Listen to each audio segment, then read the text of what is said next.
And it's a little bit of a rough day. We got some white caps in the background. Going to be interesting to see how our captains fare as they come into the ring and try and do battle with the inlet. Welcome back, crew, to Boats versus Haulover, where man and machine take on Mother Nature, typically a Haulover Inlet, but today we're at Boca.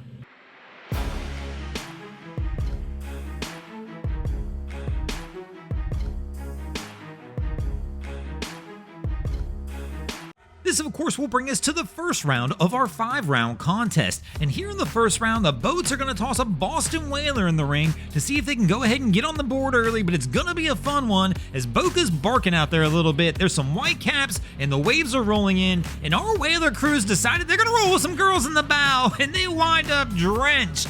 Before they even get out of the inlet, you could hear the screams as the cold spray winds up splashing them. But this one's got to be by choice. They're up there. Cap's actually doing a fairly decent job. They're slow rolling it because he doesn't have an option with the girls up there in the bow. But the girls are getting wet. And man, this is a rough one for the ladies. But again, I'm sure they chose to be up there. This looks almost like a charter. It could be the boyfriend's boat and the ladies are out there enjoying something, but I think they're paying for this one. But I don't know if I'd pay to go out there and get splashed wet as we're going out trying to enjoy a day of boating. Now they're gonna make it out, but again, the girls scream, the girls get wet. It's gonna be a controversial one. You guys are gonna light me up in the comments, but because the girls got drenched coming out, I'm actually gonna go ahead and give this one to Boca. I mean, you kind of always got to give the win to the inlet if it winds up getting the ladies wet, right? And here in the second round, Boats are gonna toss a Donzi into the ring to see if it can fare a little better, and this crew's got a completely different approach. My man has the throttle opened up on this thing, bowed up on plane, straight heading toward the mouth of the inlet. This crew is absolutely flying, which is pretty crazy. Again, it's not the roughest day we've ever seen down here at Boca, but it's still a rough one. But he's got some great throttle control, coming back on and off the throttle as he needs to, keeping that bow up, and we'll easily take a win for the Boats here in the second round. And that's going to bring us to a 1-1 tie as we move into the third round of our competition.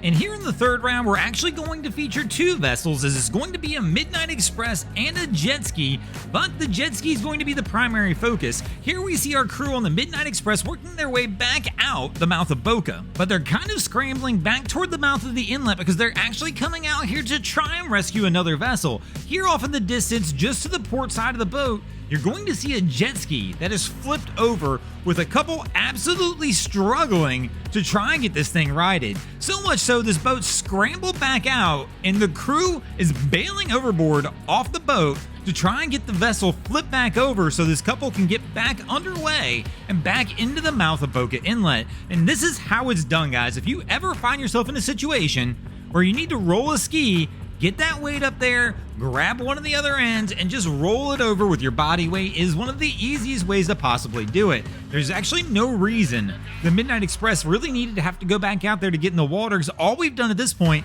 was went from a situation where there was 2 people in jeopardy in the water to where now we've got 4.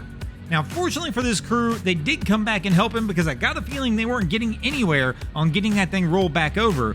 But as far as the round itself actually goes, I've got to give this one to Boca because the jet ski couldn't quite figure it out, and the jet ski's going to wind up taking the loss for the Boats here in the third round. And that'll bring us to a 2-1 advantage for Boca Inlet as we move into the fourth round of our contest. And here in the fourth round, we're going to have a mystery vessel jumping into the ring. I'm not quite sure what this is. Let me know in the comments if it's a boat you recognize. But our crew, my man and his dog, are working their way out. So dog quickly realizes, let me get out of the bow of this thing and move back to the stern. And again, I'm wrong. He moves right back up and is just wandering around the boat. But Cap's taking it pretty easy as he's actually getting worked over pretty good by these waves as they try and make it out. Now he's got it trimmed up pretty high to try and keep the bow up. Our dog's back in the bow of the boat. Kind of a risky play, but the dog's up there riding it out, and they make it out okay, and they're going to wind up taking a win for the Boats, and that means we are now tied at 2 apiece as we move into the 5th and final round of our competition. And who will take the win in this one? Will it be the Boats or Haulover? Let's find out as we've got another Boston Whaler making its way.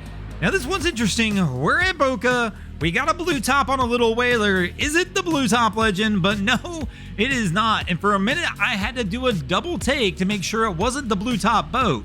But it is definitely not, as of course they've switched to a bigger whaler. But I was wondering for a second if this was the older vessel. My man has this one basically vertical as they're trying to fight a heavy following sea to work their way back into Boca Inlet. These boats have little to no freeboard, but for whatever reason still, even with that minimal amount of freeboard, always seem to do okay. As they're coming in and out of these inlets, and this situation doesn't appear it's going to be a whole lot different. They're taking it slow, taking it easy, but they wind up taking a win for the boats and taking the win in this episode. Thanks for watching, crew. I hope you enjoyed this episode of Boats vs. Haulover. If you did, please check out our other content. We have Wavy Boats, who does a bunch of great things down at the inlet. My channel, Broncos Guru, do some great comedy boating videos there as well. And of course, we got the Miami Boat Ramps channel that focuses on all the hilarity that happens at the boat ramps in South Florida. And if you guys haven't already, go ahead and drop an anchor on the subscribe button here.